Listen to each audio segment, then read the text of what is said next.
नमस्कार, जय श्री राम। मैं पंडित मुकेश भारद्वाज आज की इस क्लास में आप सभी लोगों का बहुत बहुत स्वागत करता हूं। और मित्रों, पिछली क्लास के अंदर जो है हमने योग कारक, अकारक और बाधक ग्रह के कॉन्सेप्ट को समझ लिया। और बाधक ग्रह के कॉन्सेप्ट में जो एक मेन बात थी वो यह बात थी कि जब तक जो ग्रह बाधक ग्रह बन रहा है अगर वह लग्न में ना बैठे तब तक बाधक ग्रह के कॉन्सेप्ट को अप्लाई नहीं करना है। आज की इस क्लास के अंदर जो है हम लोग बात करेंगे कारक ग्रह के बारे में। तो बिना देरी किए शुरू करते हैं आज की क्लास।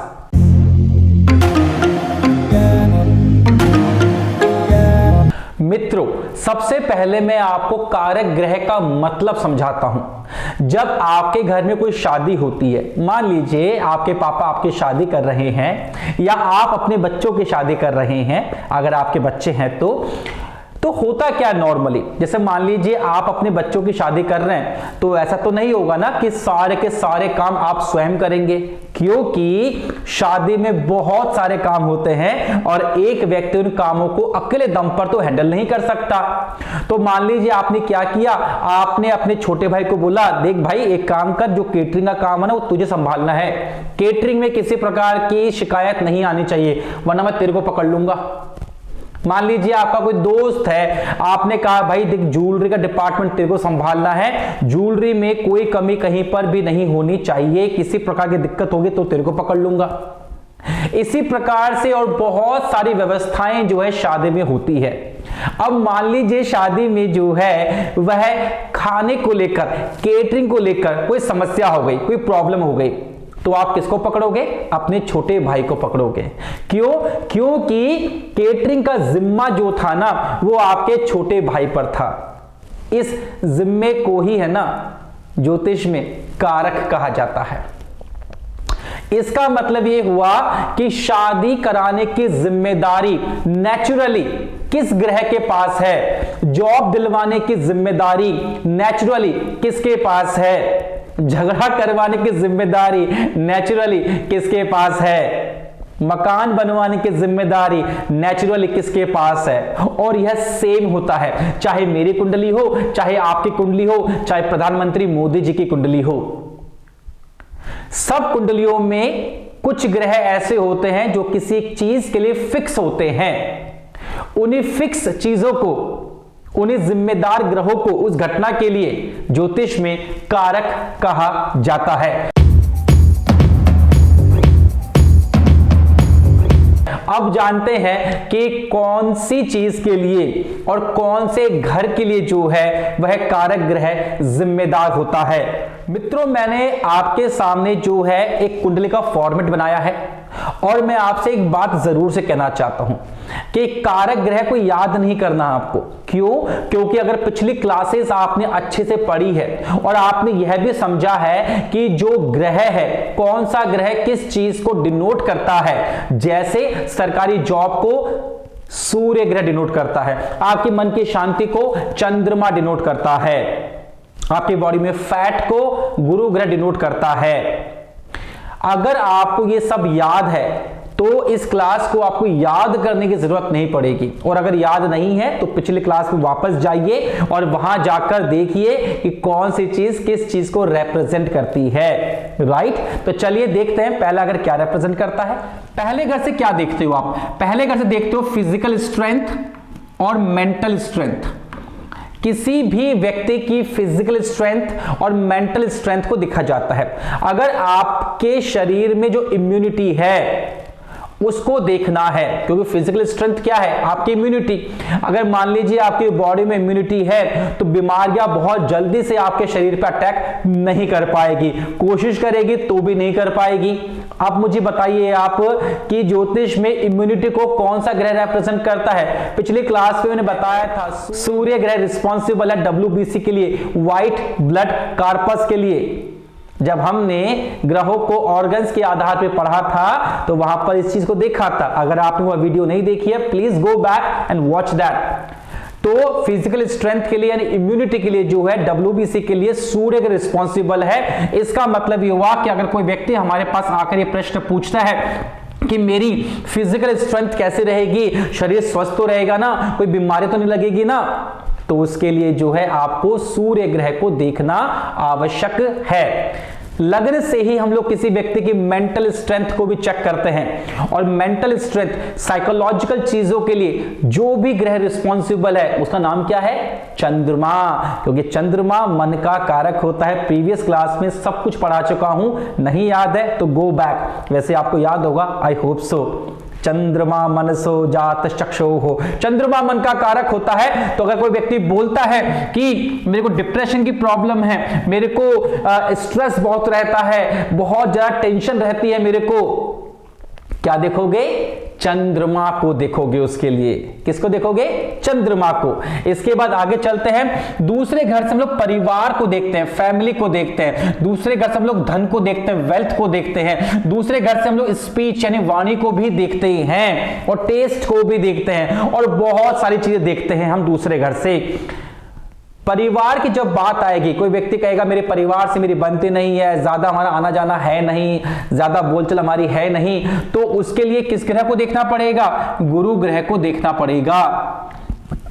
धन के लिए कोई व्यक्ति बोलता मेरे पास कमाता बहुत अच्छा हूं, वो ठीक है, पर सेविंग नहीं हो पाती, जो आता है चला जाता है, पैसा रुकता नहीं है, तो धन का कारक भी क्या होता है? गुरु ग्रह होता है।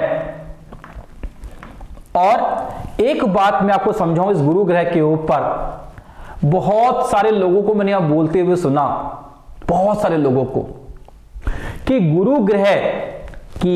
गुरु ग्रह अगर लगन में बैठ जाए, गुरु ग्रह अगर लगन में बैठ जाए या केंद्र में बैठ जाए, तो वह 1 लाख दोषों को समाप्त कर देता है। ऐसे ही एक बार मैं किसी व्यक्ति को सुन रहा था, मुझे मौका मिला उनकी क्लास में बैठने का। मैं क्लास में ज्योतिष सीखने नहीं गया था, बट मुझे मौका मिला क्लास में बैठने का, तो मैं उनको सुन रहा था। तो वो कह रहे थे कि अगर गुरु ग्रह लगन में या केंद्र में बैठ जाए तो 1 लाख दोषों को समाप्त कर देता है। उन्होंने क्लास को पूरा किया। जब वो बाहर आए, चूंकि सबके सामने पूछना अच्छी बात नहीं है, जब वो बाहर आए तो मैंने उनसे प्रश्न किया कि भाई साहब एक बात बताइए, आपने कहा कि लग्न में या केंद्र में बैठने से, गुरु के बैठने से 1 लाख दोष समाप्त हो जाते हैं। वो 1 लाख दोष कौन से हैं मुझे लिख के देंगे बार कागज के ऊपर? 1 लाख छोड़ो, आप 10,000 दोष वो लिख के दे दो। 10,000 भी छोड़ो, 1,000 लिख के दे दो। अरे 100 तो लिख के दे दो। मैंने आपको एग्जाम्पल क्यों दिया? बोलना एक अलग बात है और उसको साबित करना एक अलग बात है। मैं ये कभी नहीं कहता कि गुरु ग्रह लगन में बैठ जाए या केंद्र में बैठ जाए तो 1 लाख दोषों को समाप्त कर देता है, लेकिन मैं एक बात जरूर से बोलता हूं कि कुंडली में गुरु ग्रह का शुभ होना सब ग्रहों से ज्यादा जरूरी है। इसका रीजन मैं आपको देता हूं। ज्योतिष छोड़िए आप, आपके जीवन में 5 ऐसी घटनाएं, आपके जीवन में ऐसी 5 घटनाएं जिनके बगैर शायद आप अपनी जिंदगी की कल्पना नहीं कर सकते, और अगर इनकी कमी है जिंदगी में तो आपको अपनी जिंदगी अधूरी लगेगी। सर ये 5 चीजें कौन सी है? जब आपका जन्म होता है उसके बाद आप स्कूल जाते हैं, कॉलेज जाते हैं, जो एजुकेशन होती है वह एजुकेशन गुरु ग्रह के अंडर में आती है। गुरु ग्रह उसके लिए रिस्पॉन्सिबल है। अगर गुरु ग्रह खराब होगा तो आपकी एजुकेशन बिगड़ने के चांसेस बहुत ज्यादा हो जाएंगे। अब आप मुझे बताइए, क्या एजुकेशन के बगैर कोई वैल्यू है आज की दुनिया के अंदर आपकी? दूसरा महत्वपूर्ण हिस्सा, जॉब लगना। जॉब लगना गुरु ग्रह के अंडर में नहीं आता, वो काम तो शनि का है। नौकर कौन बनाएगा? जो नौकरी दिलवाएगा, और नौकर कौन है? शनि ग्रह। लेकिन इस जॉब में जो स्टेबिलिटी होती है, जो स्थायित्व होता है, वह गुरु ग्रह के अंडर में आता है। आपने बहुत सारे ऐसे लोग देखे होंगे कि 6 महीने यहां जॉब कर ली, फिर पसंद नहीं आया, बॉस से लड़ाई हो गई या बॉस ने लात मार के बाहर निकाल दिया, और फिर कहीं और जॉब कर रहे हैं 6 महीने के बाद में, फिर वहां भी कुछ झगड़ा हो गया। ये पूरी जिंदगी भर वो लोग ऐसे ही करते रहते हैं। लाइफ में स्थायित्व ही नहीं है, स्टेबिलिटी ही नहीं है। साल 6 महीने कहीं पर काम करेंगे, साल 2 साल काम करेंगे, फिर जॉब चेंज कर लेंगे, फिर कहीं और चले जाएंगे। स्थायित्व की कमी गुरु ग्रह के बगैर होती है। और क्या आप अपनी जिंदगी में स्थायित्व के बगैर, स्टेबिलिटी के बगैर क्या आप जीवन की कल्पना कर सकते हो? फिर तो कहीं पहुंच नहीं पाओगे अगर जीवन में स्थायित्व नहीं है तो आपके।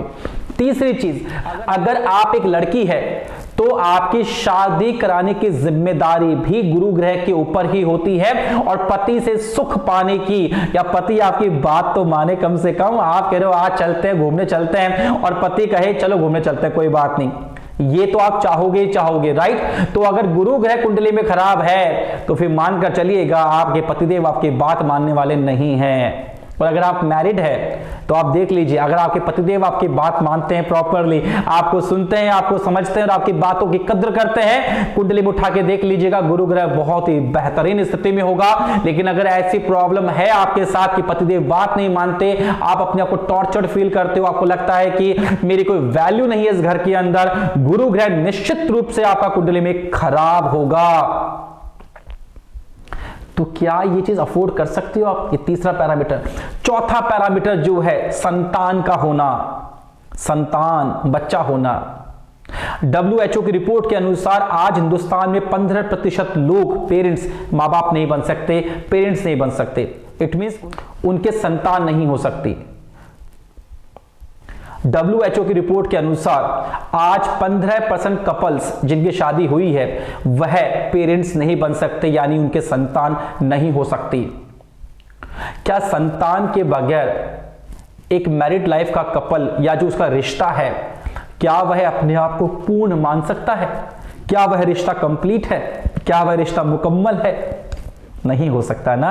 और पांचवा सबसे महत्वपूर्ण, जिसके लिए आप, मैं और हम सभी लोग दौड़ में लगे हुए हैं, रेस में लगे हुए हैं, और वो क्या है? लक्ष्मी मैया, पैसा, धन, दौलत, वेल्थ, वह भी गुरु ग्रह की वजह से ही आती है। तो आप मुझे बताइए, क्या जीवन के इस 5 पैरामीटर्स में से या इन 5 फील्ड्स में से कोई भी ऐसा फील्ड है क्या जिसको आप हटाकर अपनी लाइफ को इमेजिन कर सकते हो?